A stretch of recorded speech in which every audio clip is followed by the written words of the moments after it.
پیارے بچوں، میرا نام قلم ہے۔ میں دیکھنے میں تو بہت معمولی لگتا ہوں، لیکن میرے کارنامے بڑے ہیں۔ انسان اپنے احساسات کو بیان تو کر سکتا ہے، لیکن انہیں محفوظ کرنے کے لیے لکھنے کی ضرورت تھی۔ اس طرح میں نے ان کی مدد کی۔ جب انسان اپنی بات کو دوسروں تک پہنچانے کی کوشش کرتا ہے تو اسے میرا سہارا لینا پڑتا ہے۔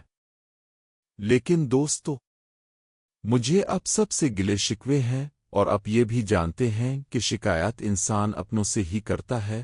تو میرے کچھ دوست میری روشنائی سے اچھی طرح لکھنے کے بجائے اسے ایک دوسرے کے کپڑوں پر پھینکتے ہیں۔ کچھ نادان اور شرارتی دوست میری نب کو موڑتے رہتے ہیں، جس سے میری لکھائی خراب ہو جاتی ہے اور بعض اوقات نب ٹوٹ جاتی ہے۔ اب سوچیں، اگر کوئی اب کی گردن موڑنے لگے تو کتنی تکلیف ہوگی۔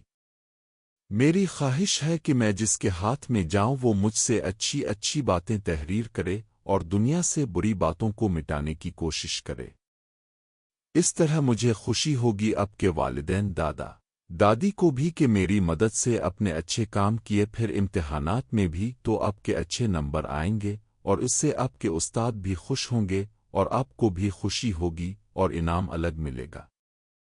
مجھے یقین ہے کہ میری یہ باتیں آپ یاد رکھیں گے۔ اچھا دوست تو نصیحت کرتا ہے، اور دوست ہی دوست کا خیال رکھتا ہے۔ تو آج سے ہم پکے دوست۔ ہم وعدہ کرتے ہیں کہ ایک دوسرے کا خیال رکھیں گے۔ اتنا تو اب جانتے ہیں کہ جو وعدہ توڑ دے اس سے اللہ ناراض ہو جاتا ہے، مگر ہم اپنے وعدے پر قائم رہیں گے اور ایک دوسرے کا خیال رکھیں گے، جس کے بعد دوسرے لوگ بھی ہماری دوستی کی مثالیں دیا کریں گے۔